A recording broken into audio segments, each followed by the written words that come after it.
All right, let's get started. So a few things I think we should talk about today, but I'm obviously flexible.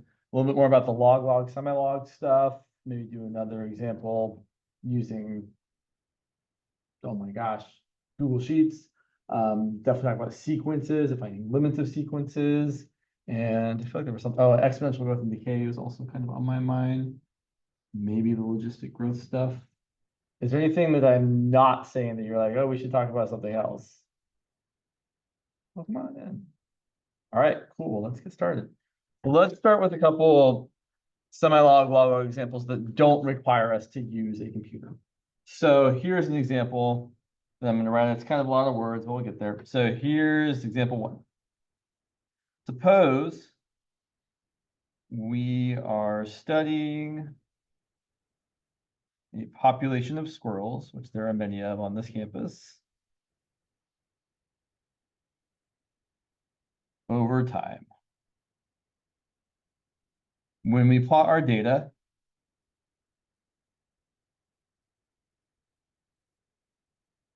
on a semi-log plot,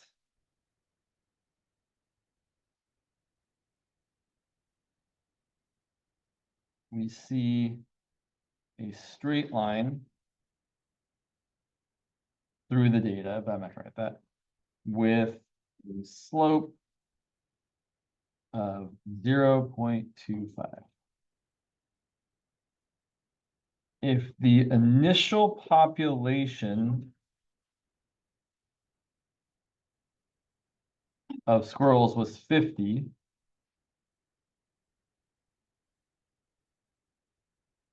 find a function n of t that represents the population of squirrels at time t.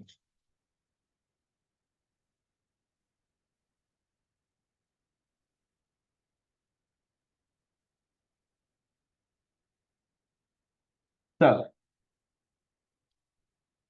we don't have to graph anything here, but I kind of like to just kind of remind myself of what I'm doing.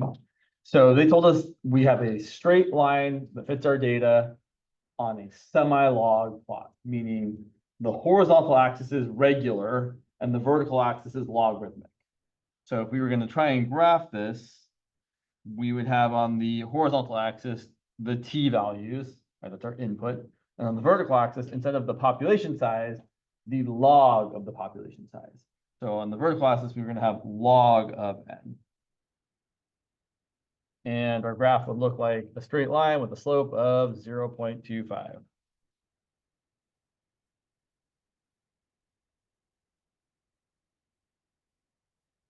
So here's an important question that is not always super easy to answer.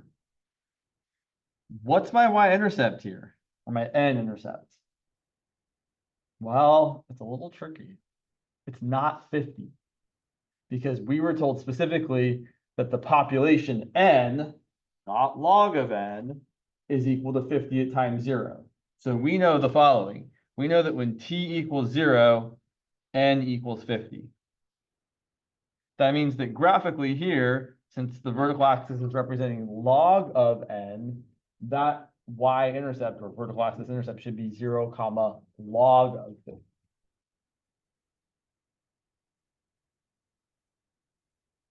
Do we really need to know that to figure out what the equation is going to be? Maybe. We might not. So regardless, here's what we're going to do. We're going to set this up, and we're just going to write our line equation. So we definitely do. I was thinking, like, we definitely do need to know what the vertical axis is to do this. So if it's semi-log, the input's regular, the output's log of the thing. So our semi-log equation, linear equation, is going to be log of n, that's our y, equal to our mx plus b. Our m is 0.25, our x is t, and our b is the y-intercept, which is log of 50. And actually, I'm going to kind of label things here just so we can see this. This is our y equals m x plus b. And again, for semi-log, it's going to be log of whatever the y thing is and regular input. t or x or whatever we're calling it. After this, the rest is just solving for y or n and making it look pretty. So we're going to write both sides as powers of 10, so we can undo the logarithm on the left-hand side. So we're going to rewrite this as 10 to the log of n equal to 10 to the all that. 10 to the 0.25t plus log of 50, all in the exponent there. There's definitely an expectation that we simplify this. So first and foremost, 10 to the log of 10 to the log of n. The reason we did that was to undo the logarithm, right? 10 to the log base 10 of something is going to be just that something. So on the left-hand side, we have n. On the right-hand side, we're going to break this up as 10 to the 0.25t times 10 to the log base 10 of 50. I know I'm saying base 10 and not writing it because that's typical, right? Log base 10 is abbreviated as just log. It's not like this. I still like to say log base 10 though. And then a couple more things we can do. We can simplify 10 to the log of 50 as just 50. And I would rewrite this as n, or preferably n of t, equal to 50 times, you can either leave this as 10 to the 0.25t, but people often like to write it as 10 to the 0.25 to the t power, to really kind of emphasize the fact that this is an exponential relationship. And that's typical. We've seen a couple of times that if the semi-log graph is linear, then the original functional relationship is exponential, where you have some base raised to your variable power. And this is it. That's our answer.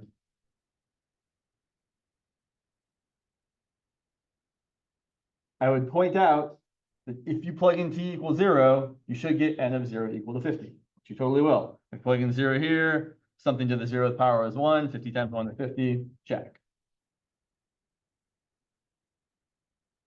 Questions about this before we do another slightly different one? Or something else. All right, let's look at another example of kind of, and maybe I'll have you guys do, I might have you all do more of this one. So I'll give you the setup and then I'm going to let you work on it for a few minutes. But the process should be pretty similar, but a little bit different. So here's our new setup. So many words. Okay. In a case study of the biodiversity of trees, I'm going to abbreviate biodiversity as biodiv, in a tropical rainforest,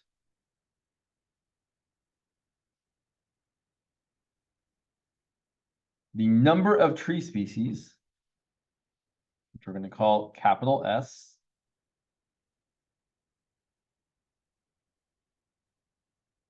was plotted. Sounds like we're plotting something nefarious here. Was plotted against the area, which we'll label as capital A, in square meters, on a log-log plot. So already, just seeing the words log-log, I know that if it's a linear relationship, okay, they're all going to be linear. You're never going to see plotting something on a log-log or something log that's not linear. It's always going to be, we plotted on this thing, it was linear, tell me what the original thing was. So we plotted this thing on a log-log plot, which means it's not going to be an exponential relationship where you have like 3 to the x. It's going to be a power relationship, meaning you're going to have x to the 4th or x to a power as the final result. So let's continue on. A straight line resulted, no surprise there. I'd be shocked if it wasn't. A straight line resulted with a slope of 0.84 and a vertical axis intercept. Vertical, oh my gosh, can I spell? Axis intercept of negative 0.6. 0.06, sorry. Find the equation relating species to area. Number of species.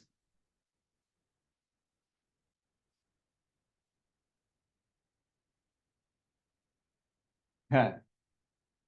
So I do want to note, aside from this being log versus semi-log, this one also has a slightly different piece of information. In the previous one, sorry, I need to take this call. I will not get an appointment if I don't take this call. I'll be right back. You guys should work on this. Hello.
Kaiser Apology is notoriously hard to schedule with, and so I had to take my opportunity when I had it.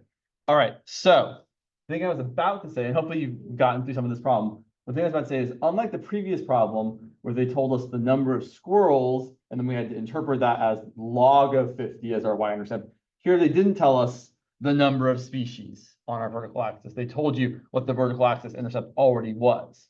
So here, if I was going to graph this line, I know that my slope is what? I forget, 0.84, and my vertical axis intercept is negative 0.06. So it's going to look vaguely like this, where my slope is 0.84, and that intercept there is in fact, yeah, what do I want to say here? Yeah, is in fact negative 0.06. It's also important here, and oh, you can't see that, thank you. It's also important here to kind of recognize that it wouldn't be helpful if they told us what the number of species was when the area was 0, because you can't take log of 0, and that's a problem. Question. Right? Because here we're not plotting, right? This is our log, not semi-log. So on the horizontal axis here, we do have log of area, and on the vertical axis, we do have log of the number of species. So you can't really have, right? It doesn't really make sense to have 0 as an input. So that's why they're just telling us what the vertical axis intercept is and not interpreting it as the amount of species you have with 0 area, which would be nothing, right? You can't get anything in 0 area. So usually for the log ones, it's more of a just here's a point on the graph. For the summer, put log actually for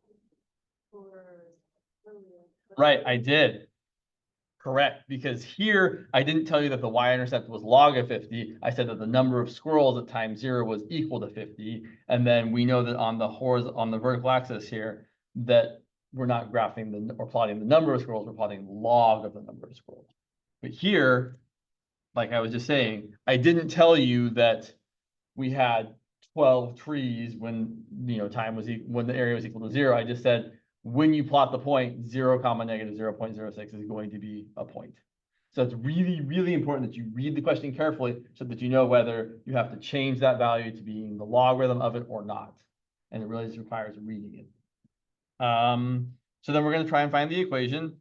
Typical thing here, except now instead of being semi-log, it's log. So both the y thing and the x thing are going to be the logs of those things. So we're going to write the equation as our y thing, log of s, equal to our slope times our x thing, which is log of a, plus our b value, which is negative 0.06. So there's our equation, looking like line. And again, just to kind of say it in the usual way, right, this is our y equal to our m times our x plus our b. So I'll say it again and again and again. For semi-log, which is the previous one, your y thing is the log of the variable, your x thing is just the normal variable. For log, your y thing is the log of the variable and your x thing is the log of the variable.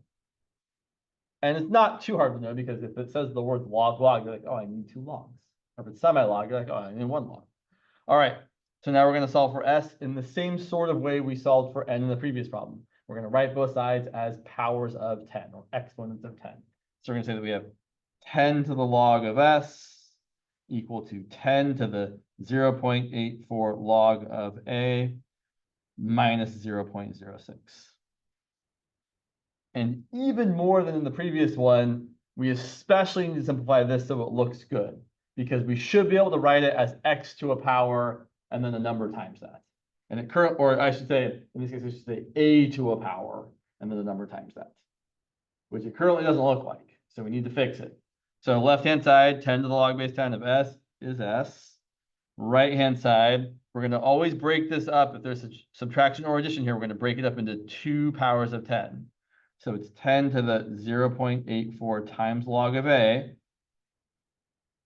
times 10 to the negative 0.06. And then we have to simplify this. This becomes 10 to the, we're going to write this 0.84 as the power of a in the logarithm using one of those log rules. So this is really 10 to the log of a to the 0.84 power. Still times 10 to the negative 0.06. Finally, and for whatever reason, we typically tend to write the non-variable thing first. So I'm going to write the 10 to the negative 0.06 first, just because that's kind of standard practice. So I've got 10 to the negative 0.06 times 10 to the log base 10 of some stuff is just the stuff. So it's going to be times a to the 0.84 power. And that looks like a power function relationship. S is equal to a raised to some power times some stuff. So, one second. Log gives us a power function relationship. Semi-log gives us an exponential function relationship. Yes?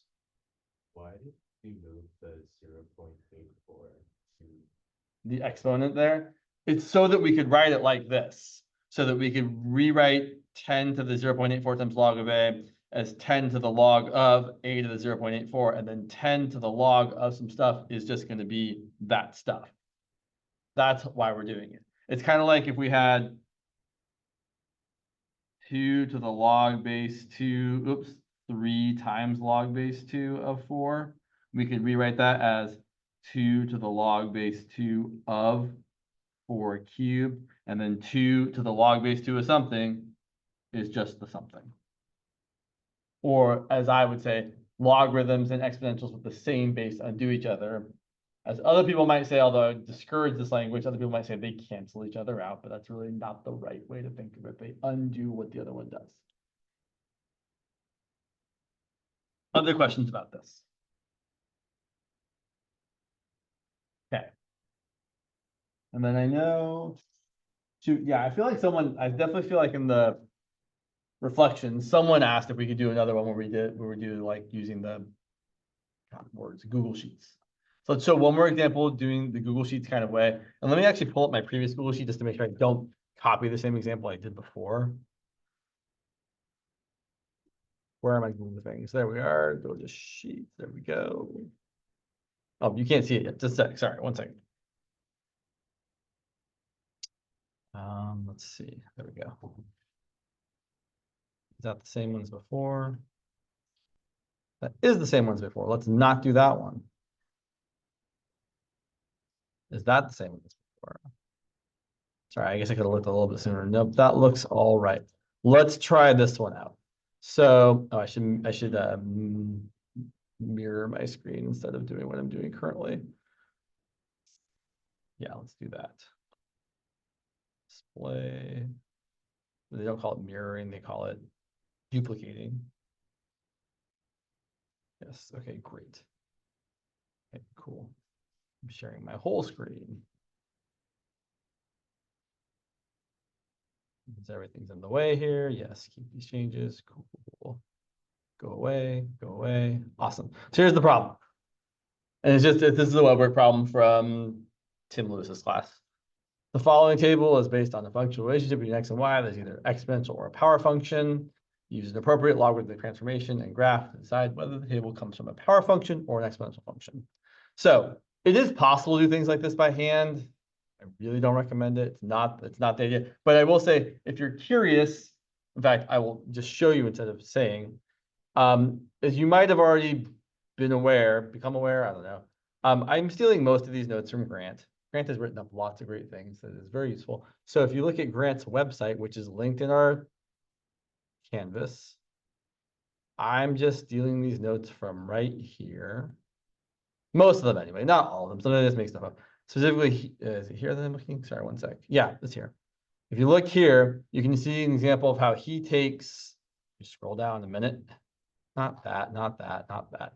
Right here. So he takes some data, instead of doing what I'm about to do, he actually says, well, if we want to see if it's semi-log, we're going to take the log of all the y's and then ask ourselves, okay, if we find the slope between 2 points here and the slope between 2 points here, are the slopes the same?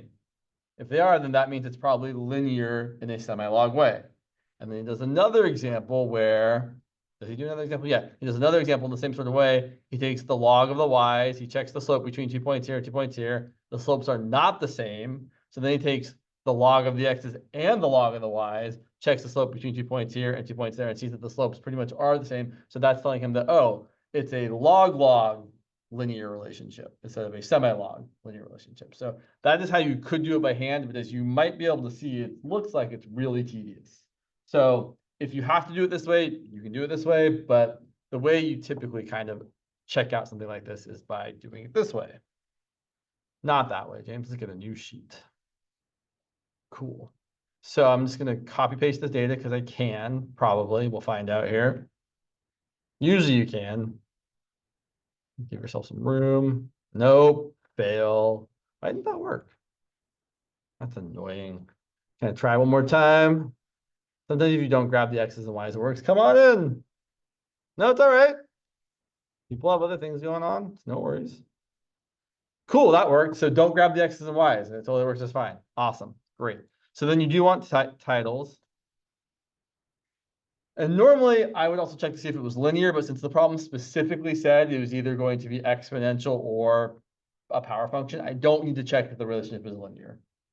So I'm just going to move on from that. So first I'm going to check for, oh yeah, I was helping someone with one of these problems yesterday, and like they really thought it was one of them because the R squared value was like 0.8 993. I was like, well, that's pretty close to 1, but you should check the other one because the other one might be closer, and it was. The other one was exact one. So usually for these kind of problems, I know you all don't have these for web work really, but right, did all no web work, right? Right, okay. But if you were ever doing something like this, you really do have to check both. So I'm going to check first just x versus log of y. And I'm going to just copy the x value. So I'm going to say that's equal to my x value, which is b2. Oh, this one's going to be interesting. Yeah. Oh, I certainly probably can. That's not, I can make things bigger. Can I make things bigger? I just hit the button to do it. Yeah, do it. Cool. Oh, wow, it's really big. All right, great. You can see that now? Awesome, cool. Is it too big? Okay. And then this is going to be, we're just going to say it's equal to, you have to type equal to log of, let's see, C2 over there. And then we just let it autofill. Cool. All right. And then I guess since we're going to want the other ones. Now here, the log one's going to be problematic because for 0, log of 0 is going to be undefined. We're still going to do it. We're still going to say we have log of x here and log of y over there. And we're still going to say that we're going to say something that feels wrong. We say this is equal to log of b2. And yeah, it's going to be undefined. That's fine. We're still going to grab that and carry it down to get the rest of them, even though that first one's undefined. And similarly here, this is going to equal log of C2. And then we're just going to carry it down to get the rest of them. Cool. I didn't do it. Terrible. So I'll point out that when we do the plot for the log one, we're not going to grab that first row. We're just going to grab the bottom 4 rows, these values here, and try to see what that relationship looks like. So yeah, if you ever have a 0 for one of them, you just have to kind of ignore it.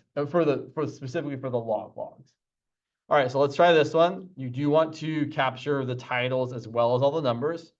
And then where do we go? Oh, question. Sure. So what you do is, in fact, let me just undo this one.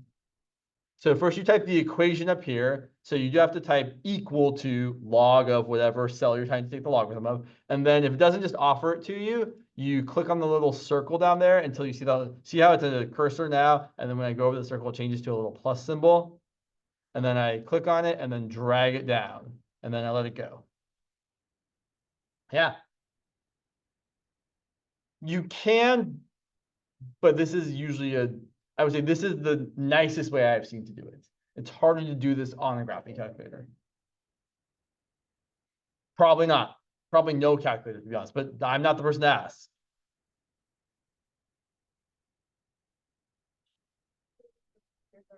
Really? For the exams. That feels surprising to me.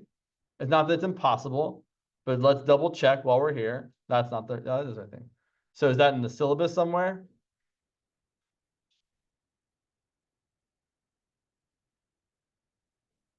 So like right here? Oh, not there. Okay. I just want to make sure that we all know what's expected of us when we have our exam on.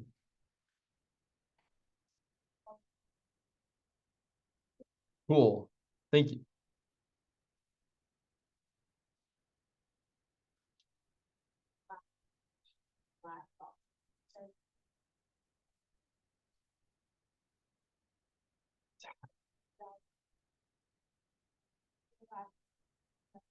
My God, so many pages.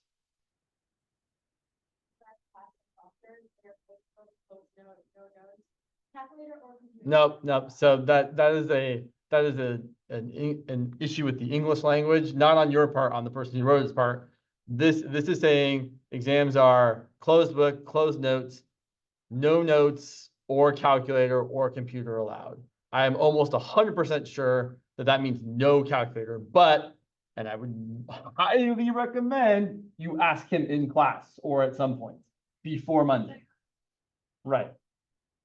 You're right. If I was writing this, I would have written no calculator or computer allowed, which I think is I couldn't be more certain that that's what it says, but you should still check.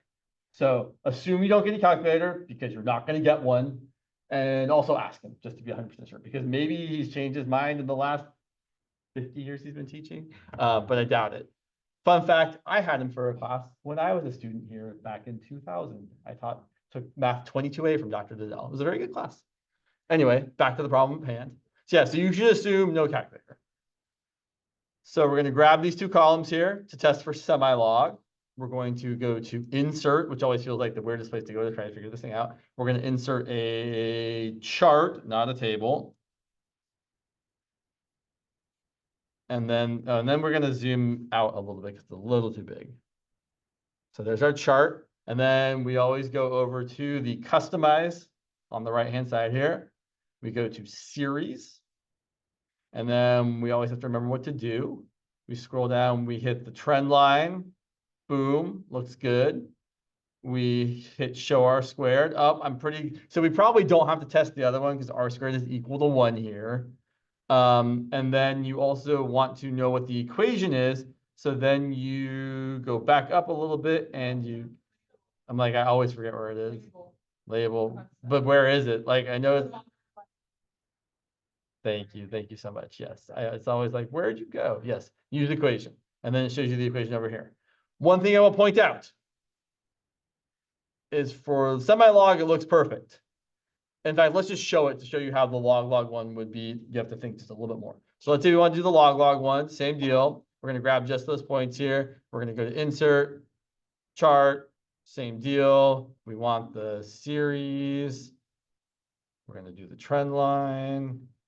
Looks good, not as good, but still fine. The R squared here is point. So here's the thing, right? If you had done this one first, you're like, well, R squared is 0.981. That seems really, really good. And it is pretty good, but not as good as 1. So if it's ever not 1, you have to check the other one.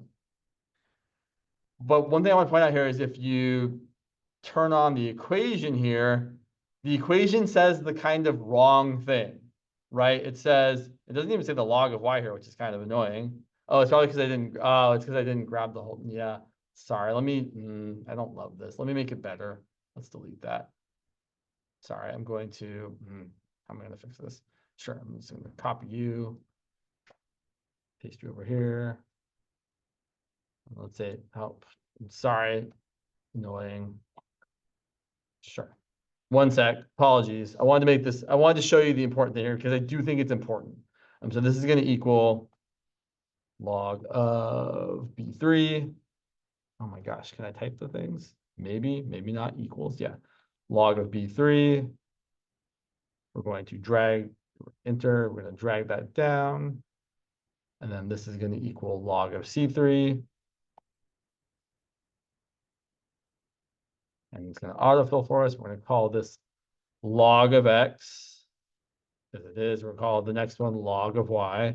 But now look what happens when I do the chart. If I grab this, do the chart, there's my thing. I go to customize, I go to series. Someday I'll remember this perfectly. I hit the trend line, still the same thing. Show R squared, still looking good. But then, and it already has if you use the equation here, the equation doesn't show the log of X right there. You have to write it as log of X though, right? If it's log, which it clearly says it's log right here, we have to write log of Y equals 3.54 times log of X plus 0.833. I don't know why it doesn't do it the way, like using the right title for the X thing, but it just never does whenever I do it. So just be aware of that. But that's not the right one anyway, so we don't want it. We want this one here with the nice, beautiful R squared value of 1. So if we wrote this down, we would write that our equation was, I'll write down and I'll show you, log of Y equal to 0.415x. Yes.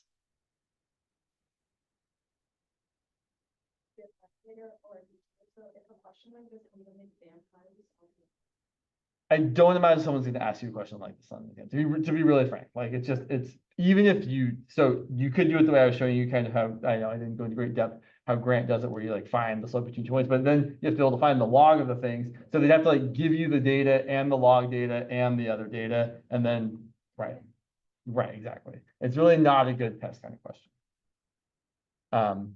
So yeah. So then that's our equation, and then we can find the functional relationship in the same sort of way we have been. by solving for y. So why don't you all try to solve for y while I fix the view here?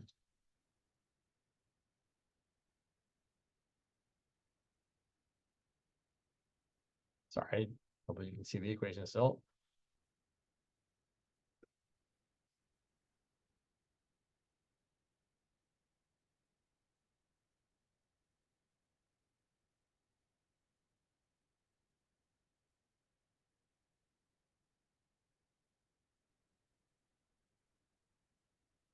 Sorry, that's on the wrong screen. There we go. Cool.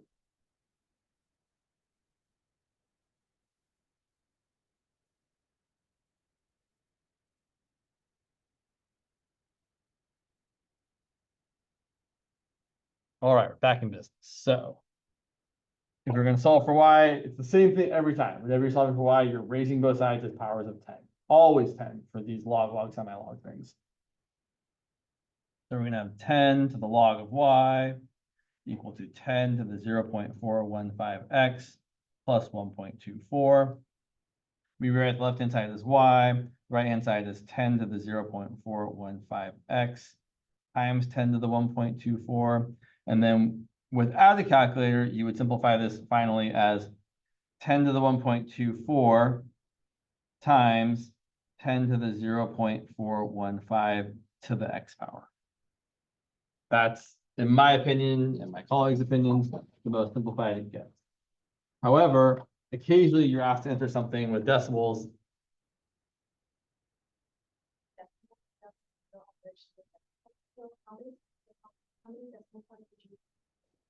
Two is what I would default to probably, unless told otherwise. Usually you're just asked to leave something like this though. Right, and then obviously like the equation given to us from Google Sheets had however many up, right? But right, there's probably more decimals in that expansion. It's just cutting it off at some arbitrary point. Here, if you wanted to, we could say I'm finding 10 to the 1.24 is approximately 17.38.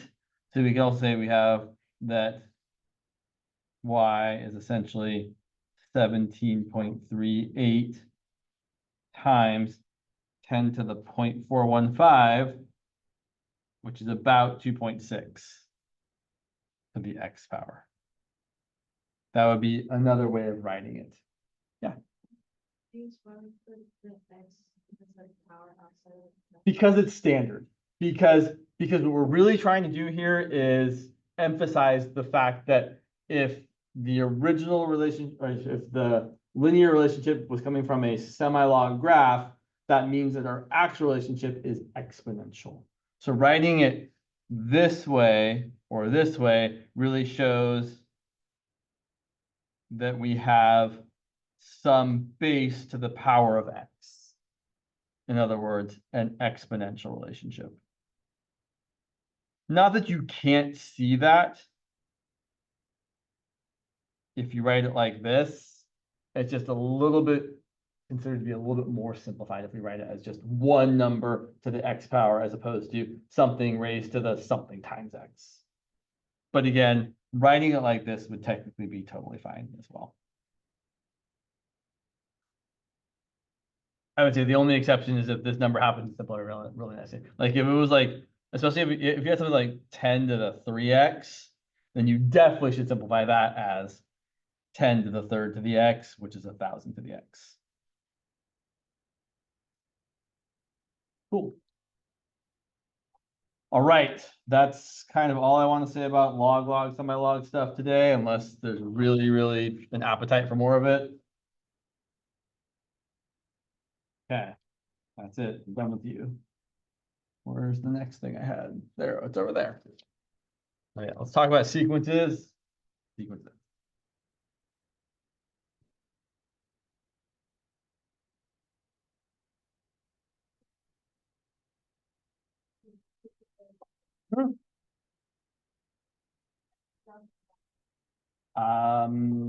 Is there homework on it? I don't know. Maybe, maybe not. So right, because is that section 1.6? I know I saw it somewhere. 2.1. I know I was looking at it just a minute ago. Oh yeah, the logistic difference equation. So example 8. Yeah. Let's see here. 2.1. Yeah, there's not a lot of questions here, right? 1, 2, 7, 10, 11, 14. 7, 10, 11, 14. Nope. But then if we look at the, no, yeah, I don't see any. So I mean, I wouldn't make myself learn it if I mean, I think it's worth learning. It's not something that's not bad to know about, but do you have to know about it for this class? Guess not currently. So, yeah. Yeah, again, I'm not, unfortunately, every teacher is different. Some people do things, some people don't. So I don't know what is going on in his mind specifically, what he's thinking he's gonna have me do. Okay. So let's look at some sequences. So let's say we have something like the following sequence. A sub n equal to 2n over n plus 1. We would like to find the first 5 terms. Unless otherwise noted, we're typically starting at n equal to 1. So we're going to start at n equal to 1. So our a sub 1 would equal 2 times 1 over 1 plus 1, which is just 1. And then we typically kind of don't like to just write them out like this every time. Like I could write a sub 2 equals something, a sub 3 equals something, but we usually just kind of start to list them. So I could say that my sequence terms are going to be 1, and if I plug in 2, I get 4 over 2 plus 1, so I get 4 thirds. I plug in 3, I get 6 over 3 plus 1, so 6 fourths, which is equal to 3 over 2. If I plug in 4, sorry, F4, I'm going to get 8 over 5. If I plug in 5, I'm going to get 10 over 6, which reduces to 5 over 3. So there's my a sub 1, my a sub 2, my a sub 3, my a sub 4, and my a sub 5. One sec. And then if you went way, way out to say like a sub 100, the 100th term would be 2 times 100 over 100 plus 1. Question? Yes. I can also try to write it a little bit bigger. So, what's the limit of this sequence? So someone might ask, what is the limit of this sequence?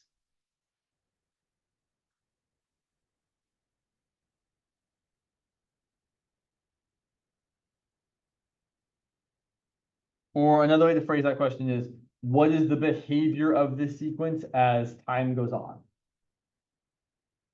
So we're really asking the question, we're trying to find the limit as n goes to infinity of 2n over n plus 1. So we're asking ourselves, as n gets really, really big, what happens to the function 2n over n plus 1? Well, if we look over here, when n is pretty big, 200 divided by 101, let's see, 200 divided by 101 is 1.98 approximately. And if I made it even bigger, like if I said a sub a million, that would be 2 million over 1,000,001. And if you do 2 million divided by 1,000,001, you get 1.999998. It looks like we're getting really close to what number? 2.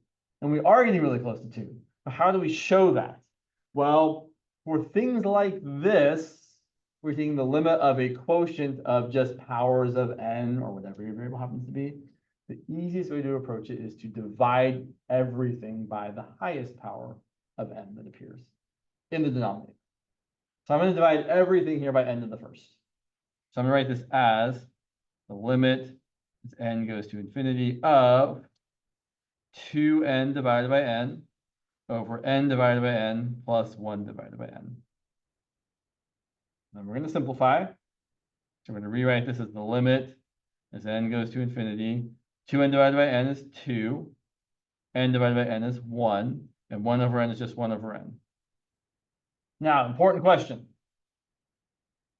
As n gets really, really large, what happens to 1 divided by n? It's super duper small, like really, really close to 0. It's like trying to take $1 and divide it between 1,000 people. Everyone's getting less than a penny. So we're left with 2 over 1 plus 0, which not surprisingly is 2. So that's one way of dealing with limits of things like this, is by dividing everything by the highest power of n, or whatever your variable happens to be, to help us evaluate it. Yeah.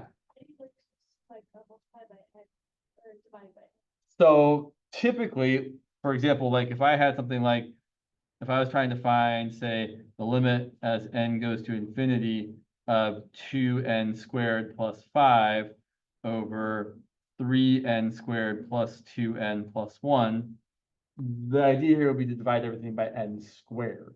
So the kind of general leading or guiding principle is to, if you have a rational function like this, divide everything by the highest power of n that's in the denominator. I would say, couldn't you just divide the leading coefficients? So like. So that is a shortcut that works if the degree on top and the degree on the bottom are the same. But it does not work if the degrees are not the same. But also people are going to want to see your work. So while you might already know that the answer to this limit here is 2/3, if you just write equals 2/3 on your exam, someone's going to say you didn't show enough work, most likely, at least this first exam. So here, even though you might know the answer is 2/3, you should still show the work and say, okay, well, this is going to equal the limit as n goes to infinity of 2n squared divided by n squared plus 5 divided by n squared over 3n squared divided by n squared plus 2n divided by n squared plus 1 divided by n squared. You might skip that step and just go straight to the simplified version. 2n squared divided by n squared is 2 plus 5 over n squared over 3 plus 2 over n plus 1 over n squared. And then you can say, oh yeah, 5 divided by n squared is going to get really, really small as n gets big. So is 2 over n, so is 1 over n squared. So you are left with 2 plus 0 over 3 plus 0 plus 0, which is 2/3.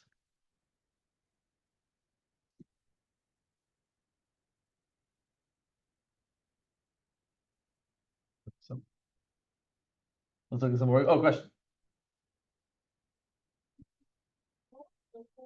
When the limit as approaches infinity, but then it has a zero positive sign. So you would never see that specifically. But what that plus sign, so we're not quite there yet, but just to quickly, oh my gosh, to quickly kind of say something about your question. What you're talking about is a left-hand or a right-hand limit. But the thing is, specifically for infinity, there isn't a right side of infinity, right? You can't come at infinity from the bigger than infinity side, and you can't come at negative infinity from the smaller than side. But like if you're approaching 2, then you can totally write the limit as x approaches 2 from the right, or x approaches 2 from the left, which is the plus sign for the right and the minus sign for the left. We'll get there later on. But yeah, I mean, really that's the answer, is that one of those things means you're coming at it from the right-hand side. One of those things means you're coming at it from the left-hand side. And sometimes a function does different things on one side of a number versus the other side of a number. You're welcome. Let's look at some more examples. Let's look at, say, a sub n equal to 3n squared over n cubed plus 2n plus 1. Oh, sorry, you can't see that. Apologies.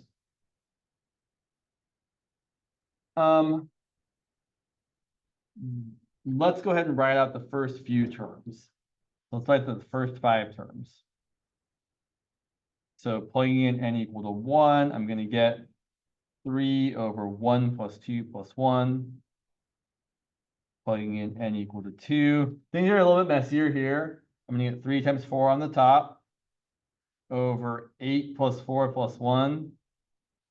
Okay. Plugging in n equal to 3. Okay. 3 times 9 is 27. On the bottom, I've got 27 plus 9 plus 1. This is an excellent time to use the tools you have available to you. While it's certainly important to be able to do this math on your own, you could also do this using a calculator, or I think a smart way to do it, oh my gosh, would be to use Desmos in the following way. So just so you're not trying to do all the terrible mental math at once, one way you can make this easier is to, is that going to work out nicely? Probably not. So I was going to say I could let's say f of x equal 3x squared divided by x cubed plus 2x plus 1. The problem with doing it this way, which I'm just noticing, is that if I try inputting a value here, like if I try to grab a table, it just gives me the simplified value, which is not what I want. I want like the numerator and the denominator. So what I could do here is actually break this up and just say, well, let's just look at what the bottom's going to be.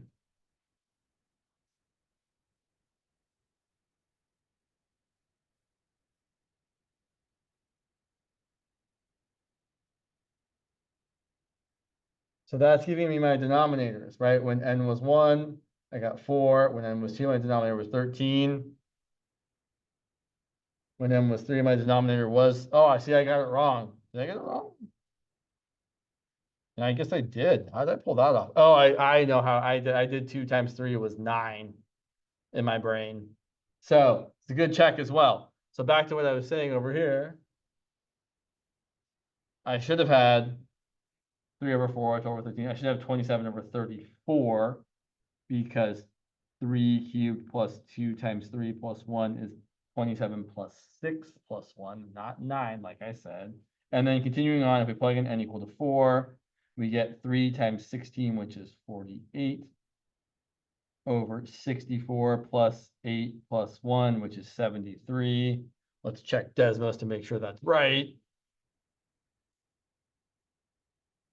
Yep, 73. And then the next one's going to be 136 in the denominator. So then the last one's going to be 3 times 25 on top over 125 plus 10 plus 1 is 136. But, oh, sorry, you can't see what I'm writing. Sorry about that. Yes. Oh my gosh, just close. Why do you always ask me this, Desmos? I don't understand. So finding the first arbitrary terms of a sequence is important to be able to do, but also it's kind of not that important. Like it's not the thing we're going to be asking about most of the time. Most of the time we're going to be asking like, what's the limit of the sequence? Or what are the fixed points of the sequence? Or lots of other things. So finding the first two terms, good to be able to do, but moving on, we're really caring about what's the limit? What is the end behavior of this sequence? And it's often hard to tell just looking at the first two terms. Right? I don't know if this is getting closer and closer to like some particular fraction or what. So I have to use my techniques. I'm going to look at the limit as n goes to infinity of 3n squared divided by n cubed plus 2n plus 1. I'll point out here that the answer is not going to be 3 divided by 1 because the degree on top and the degree on the bottom are not the same. Now, if we think about this a minute before doing the work, you might be able to justify to yourself the answer is going to be 0. And it's going to be 0 because the denominator has a higher power than the numerator, which means the denominator is going to get bigger faster, which means the overall fraction is going to get smaller. Think about plugging in 1,000 for a second. If I plug in n equal to 1,000, the numerator is 3 times 1,000 squared, which is 3 million. And the denominator is 1,000 cubed, which is 1 billion, plus a bit more, plus 2001. 1 million divided by 1 billion is going to be pretty tiny. So since the denominator has a whole extra power that the numerator doesn't have, we expect this fraction to get smaller and smaller and smaller because the numerator is smaller than the denominator. But talk is cheap. The way we actually do this is by dividing everything by n cubed. We get 3n squared over n cubed over n cubed over n cubed plus 2n over n cubed plus 1 over n cubed. We should simplify this, right, as the limit as n goes to infinity of 3 over n over 1 plus 2 over n plus 1 over n cubed. And just like every other time, something divided by something getting really large is going to go to 0. Or approach 0 if you like that word better. So I end up with 0 divided by 1 plus 0 plus 0, which is 0 divided by 1, which is 0.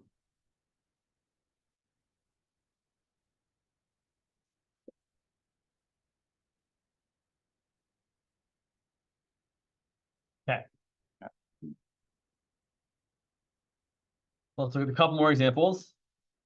Other things that can happen. So, as Giancarlo was saying, or alluding to, if the degree on the top and the degree on the bottom are the same, you can get used to thinking that, oh yeah, the limit's going to be the fraction of those leading coefficients, or the quotient of those leading coefficients. If the degrees are different, two different things can happen. If the degree on top is smaller, like in this example, then the limit ends up being 0. If the degree on top is larger, like in this example, a sub n equal to 3n squared over 2n plus 1, something different is going to happen. Not going to go. So here you might make the same sort of argument that, oh, well, now the numerator is bigger. So if I start plugging in numbers, the numerator is growing faster than the denominator, and the fraction is going to get larger and larger and larger. So here, if we take the limit as n goes to infinity of 3n squared over 2n plus 1, okay, here's where a word I said before is really important.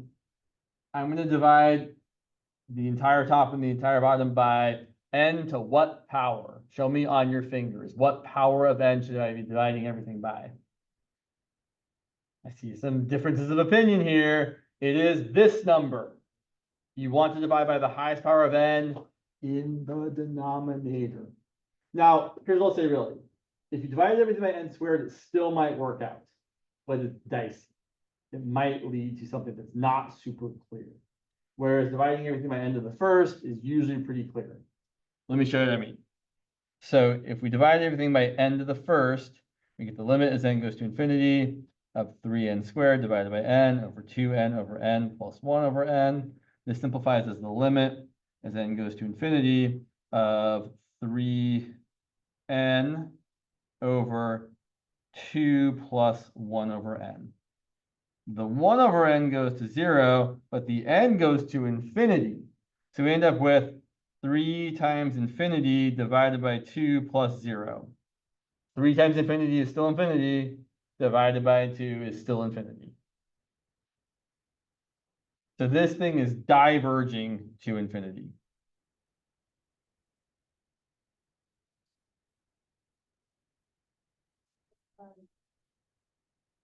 I would really say the limit's infinity. So you're not wrong though. So, and that's a really good point, is this limit does not exist. But I'm going to say it does not exist in a more informative way. I'm going to say, hey, this limit doesn't exist. And also, this expression is really, really big as n gets larger and larger. That's what I'm saying with an infinity there. I'm saying the limit doesn't exist, which it doesn't, but also this sequence gets larger and larger and larger as time goes on. How large? As large as you want. I'll just point out that if you were to divide everything by n squared instead, you get the limit as n goes to infinity of 3n squared over n squared is 3, 2n over n squared is 2 over n, 1 over n squared is 1 over n squared. And it might not be immediately clear if this is going to positive infinity or negative infinity, because the numerator is 3, the denominator is getting closer and closer to 0. And the question you have to answer, which is sometimes challenging, it's not super challenging here. Like you could probably justify yourself, yeah, both those things in the denominator are positive, so the whole thing's positive. But it might not always be easy to tell that the denominator is positive versus negative. So here, you could probably justify infinity easily, but other problems, it's not as easy to say, oh, I know what's going on. So it's always the safer route to divide everything by the highest power of n that's in the denominator. So I think, you have to do four and seven, four and Yes, but we usually don't talk, I mean, you can talk about the sequence having a horizontal asymptote. That's usually a terminology we reserve more for graphing things, but yeah, same idea. The end behavior function can be, if it has a horizontal asymptote, can be that. So if, like, for example, if we were graphing the function f of x equal to 3n squared over n cubed plus 2n plus 1, or I should say f of x equal to 3x squared over x cubed plus 2x plus 1, it would have a horizontal asymptote of y equals 0. And if we were graphing the function f of x equal to 2x over x plus 1, it would have a horizontal asymptote of y equals 2. If we were graphing the function f of x equal to 3x squared over 2x plus 1, it wouldn't have a horizontal asymptote. It would just get larger and larger and larger as we move further and further right. Cool. Yeah. Yeah, okay. Let's kind of continue with this example for a second. What if we had something like a sub n equal to -1 to the n plus 1 times 3n over n plus 1. This is an example of an alternating sequence.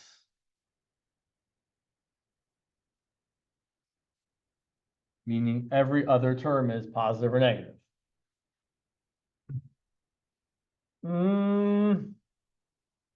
Probably, I wouldn't use that word though. Like yes, it has an oscillating behavior, but alternating specifically means positive, negative, positive, negative, positive, negative forever and ever. Whereas oscillating might be like positive, positive, negative, negative, negative, positive, positive. Right? It's not exactly one term positive, then one term negative every time.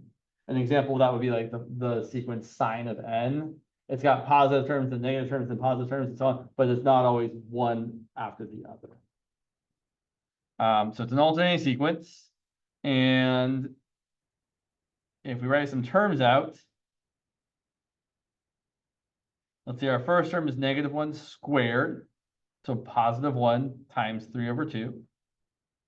Our second term is going to be -1 cubed, so it's going to be negative. And then we're plugging in 2, so it's 6 over 3, which is 2. Then we're plugging in 3. We're getting positive 9 over 4. You don't have to write the positives, but it's kind of nice to do it when it's oscillating or alternating. Yes, I guess we do use that word kind of interchangeably, but alternating is the better word. Plug in n equal to 4, I get -1 to the 5th, which is negative, and then 12 over 5.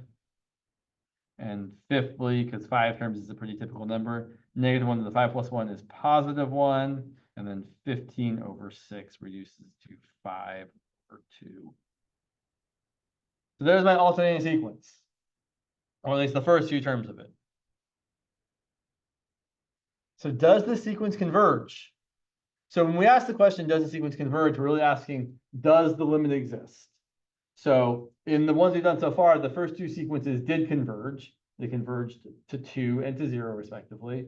The third sequence did not converge. It diverged. It didn't get close to one particular real finite number. So does this sequence converge? Well, let's think about it for a second. If we just look at the not alternating part, the non-alternating part, if you take the limit as n goes to infinity of 3n over n plus 1, what's that limit going to be? Yeah, it's going to be this many, 3.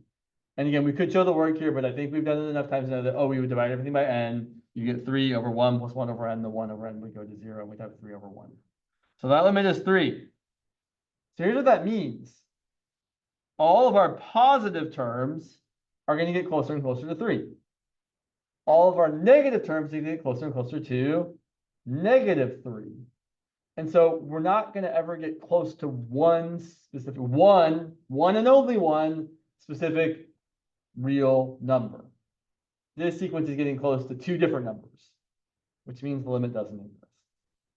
So here, the limit as n goes to infinity of -1 to the n plus 1 times 3n over n plus 1 does not exist. Because the positive terms go to 3 and the negative terms go to -3.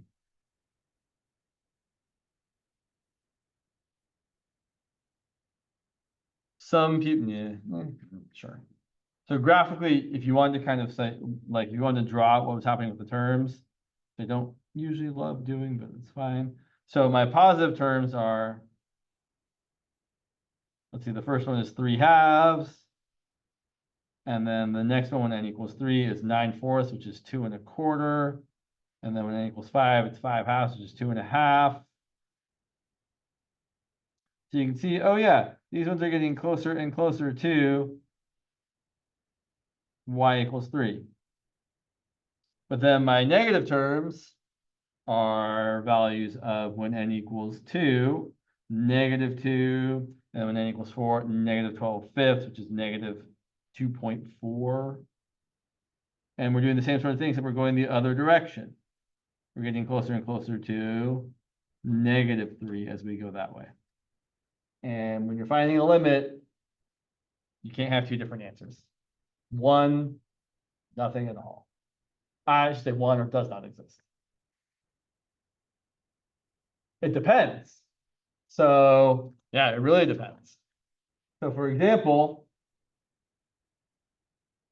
something like this, the sequence a sub n equal to -1 to the n plus 1 times 4n over n squared plus 1. This one is also alternating, right? Every other term is going to be negative. Every other term is going to be positive. And here, this limit is going to exist. Let's see why. So if we look at the non-alternating part, the limit as n goes to infinity of 4n over n squared plus 1, well, if we divide everything by n, it's going to be the limit as n goes to infinity of 4. Oh, I broke my own rule. I shouldn't divide everything by n. I should divide everything by n squared. So I have 4 over n on the top, and then n squared over n squared, which is 1, plus 1 over n squared. And that's going to go to 0 over 1 plus 0, which is 0. So if you have an alternating, no, I should just say this blankly. If an alternating sequence converges, it has to converge to 0. 0 is the only number that both positive numbers can get close to and negative numbers can get close to. Because it's literally the number that is between all the positives and all the negatives. So 0 is the only option for an alternating series to converge if it converges. And graphically, it kind of looks like this, except now they're both getting close to the same thing. So like, if I start plugging in terms here, if I plug in 1, I would have gotten 4 over 2, which is 2. If I plug in 2, I'm going to get negative 8 over 5, which is negative like 1.6. If I plug in 3, I'm getting 12 over 10, which is like 1.2. If I plug in 4, I get 16 over 17, which is less than 1, but it's negative. So you can see that both sides are kind of getting closer and closer and closer to 0. So hopefully that kind of answers your question of like, what if this is an example of how, yes, that happened. Another example of something that where you could find convergence, I might as well, sure, would be something like, exciting. What about the sequence cosine of n plus 2 all divided by n plus 1? Good old cosine. So a few issues with this is, well, one, I'll just point out the limit as n goes to infinity of cosine of n does not exist. If you think about the cosine graph, right? Cosine looks like this. And just keep, wow, it's okay. It looks kind of like that. It's not the best drawing I've ever done, but you get the point. It keeps doing that forever and ever and ever. Right? Maxing out at 1, bottoming out at -1. It keeps just doing it. It's never getting close to one particular y value. It just keeps oscillating back and forth between -1, 0, 1, -1, 0, 1, 0, -1, 0, 1, right? So you can't just take the limit of this thing without applying some sort of technique. The technique to apply here is what we typically call the squeeze or the sandwich theorem. So we're gonna say, hey, I don't know what this limit is yet, but I definitely know for sure all the time the cosine of anything is always between -1 and 1. Same is true for sine. So if you ever have a limit to infinity that has a sine of something or a cosine of something, doesn't matter what the something is, sine of something, cosine of something is always, always, always bigger than or equal to -1 and less than or equal to 1. And you can put literally anything can go in there.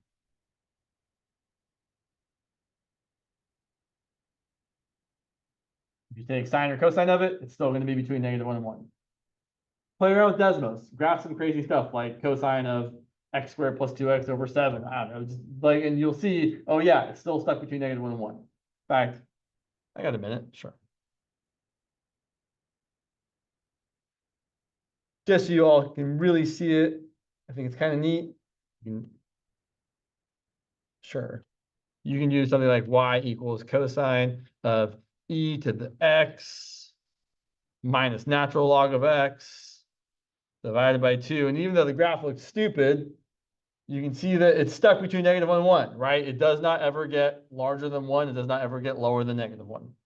So cosine of anything always going to be between -1 and 1. Same is true if it's sine. Not true for any other trig function, right? Secant, cosecant, tangent, cotangent, nothing good can come of those things. That's not entirely true. Okay, so then our job before we start trying to deal with this is to make the middle part here look like the expression we're trying to take the limit of. So I'm going to add 2 to everything.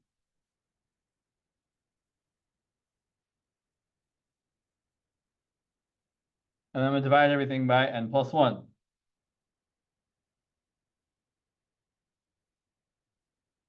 So I have -1 plus 2. So I have 1 over n plus 1 is less than or equal to cosine of n plus 2 over n plus 1 is less than or equal to 3 over n plus 1.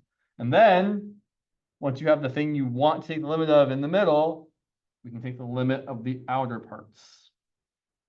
Actually, we can take the limit of every part. And say the limit as n goes to infinity of 1 over n plus 1 is less than or equal to the limit as n goes to infinity of cosine of n plus 2 over n plus 1 is less than or equal to the limit as n goes to infinity of 3 over n plus 1. What's the limit as n goes to infinity of 1 over n plus 1? Everybody. Yeah, 0, right? 1 over a big number is going to be a small number. Also, just good to know, a constant divided by a big number is going to be small. And as we'll see later on, a constant divided by a very, very small number that's getting closer to 0 is going to get very large. Yeah. Because I'm trying to find the limit of this sequence.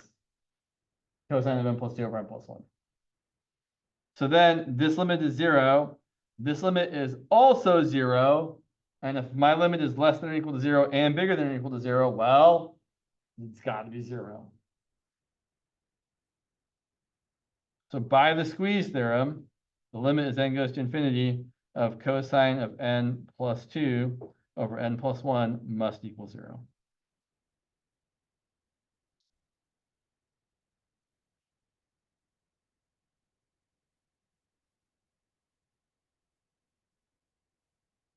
Kind of neat.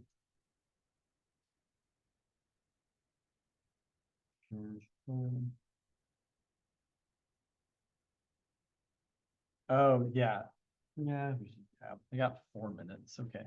So, actually, let's really what I want to say is that we'll come back to that next time.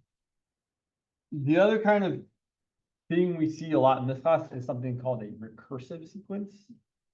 So a recursive sequence is one where you have to know the current term to find the next term. In our other examples, right? In fact, like in my first example here, or whatever, one of the examples, like in this example here, I didn't have to know the 99th term to find the 100th term. I could just find the 100th term by plugging in n equal to 100. Here, in the example I'm about to show you, probably not gonna take this out of here. If I say that like my recursive sequence a sub n plus 1 is equal to 1/2 times a sub n plus 5, I can't just find the 100th term explicitly without first finding the previous 99 terms. Kind of a pain.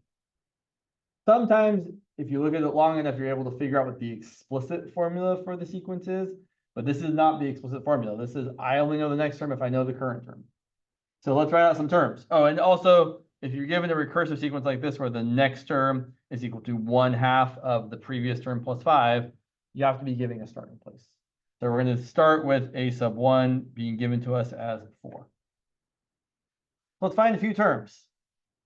A sub 2 is going to be 1/2 times a sub 1 plus 5, which is 1/2 times 9, which is 4.5.